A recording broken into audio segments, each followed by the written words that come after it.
This is Ben for Stellar Strategy Gaming.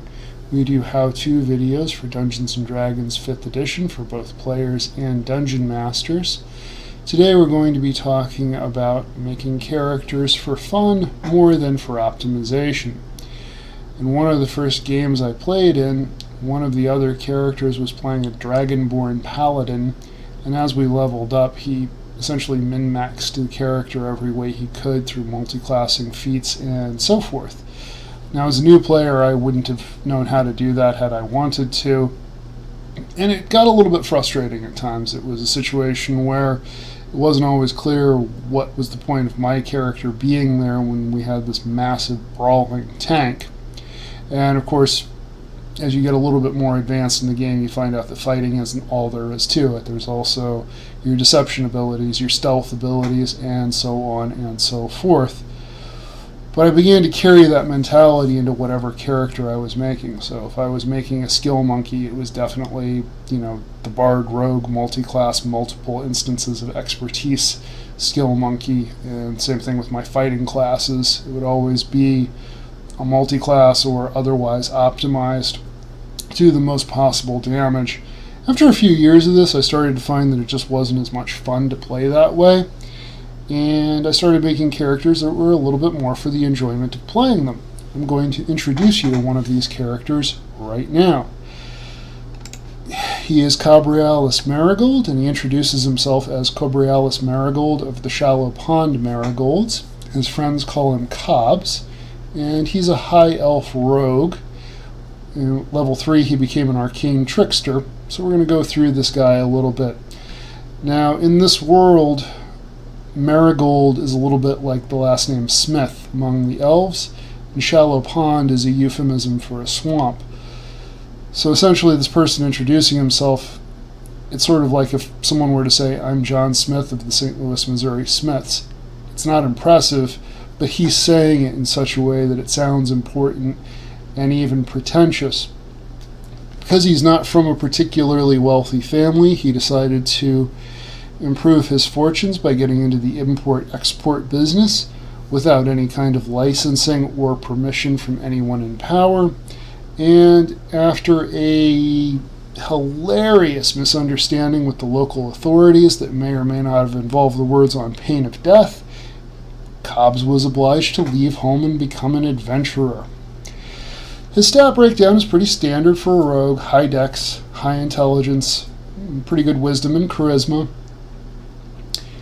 And his equipment is a little bit unusual. Normally for a character like this, you would want to have a bow and either a short sword or a rapier. With Cobbs, I didn't do that. Cobbs is an unassuming person. He's not much more than 5 feet tall, very short for an elf. And if things start to get hostile, he will immediately raise his hands and announce that he's unarmed, and unless you're very perceptive, you're not going to notice that he has a dagger hidden up each sleeve, in his boots, and in a few other places about his person. I chose Arcane Trickster because I just enjoy spell casting, and that made a lot of sense for a character like this. For his cantrips, we have Mage Hand, of course. I took Minor Illusion because I love that spell for sly trickster type characters. I think it's really underused and really useful. And I took Shocking Grasp, which will make sense in a moment. For his first level spells, he has Sleep, Disguise Self, both of which again are excellent spells for a smuggler. Sleep, put the guards or the sentries or the bandits or whoever it is you need to put to sleep to get your goods by. And of course, Disguise Self to get himself out of tricky situations. Also took Find Familiar, because everyone needs a friend. The familiar he uses is an owl named Oswald William Lancaster. And the first time I played Cobbs, Oswald William Lancaster, or Ozzy as we called him, didn't make it through the first session. So, for the second session, I cast Find Familiar again and got Oswald William Lancaster II. He also did not make it, so we wound up with Oswald William Lancaster III. This went on for some time throughout the campaign. I don't remember what Oswald William Lancaster we got up to, but it was a few. And that was the reason for the Shocking Grasp cantrip, is because with the familiar you can cast spells that have a range of touch. Shocking Grasp is a nice combat spell. In addition to doing some damage if an enemy is hit by it, they can't take reactions until their next turn. So for example, if Cobbs is in a combat situation where the party's fighter is engaged and it's going badly with something big and bad, rather than Cobbs having to rush in and risk himself, he can send Ozzy in to deliver Shocking Grasp to the big bad, which gives the fighter a chance to escape unharmed. And if the Shocking Grasp fails for any reason, the owl can use its flyby ability to itself escape unharmed. So, yeah, instead of going for a character that was going to do the most damage, instead of making a spell list that was going to make him the supreme at anything, I just kind of went for things that were fun and that I could play around with.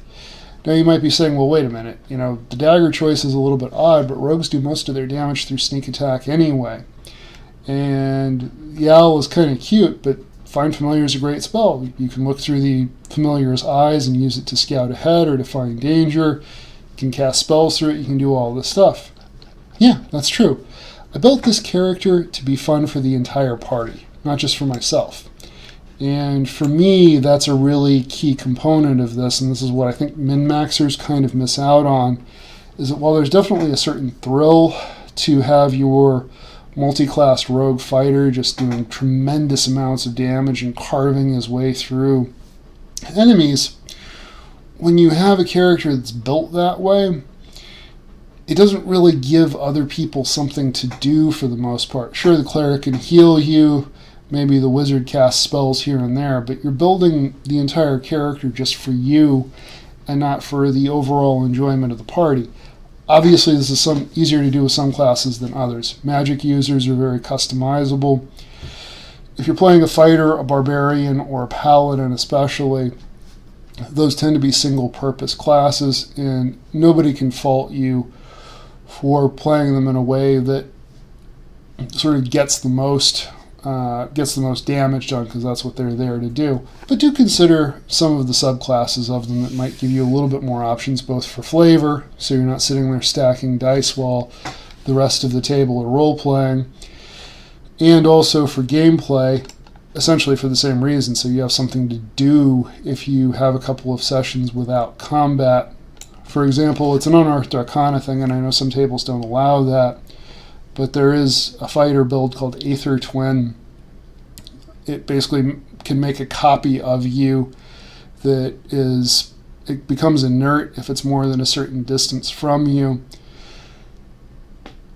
It's really fun to have your fighter interacting with its twin, or to have the fighter treat the twin as another person. You can get into some interesting mistaken identity stuff. There's all sorts of things you can do with it that make it fun and interesting in a way that it's not going to be if it's just, I hit the guy again. So I would say, explore the options with this. But what are your thoughts? Is it more fun to just go straight murder hobo? Is it more fun to go min-max with all of this? Let me know in the comments. As always, thank you for watching. If you liked this video, please smash that like button. Be sure to subscribe for more. And we will see you on the next one.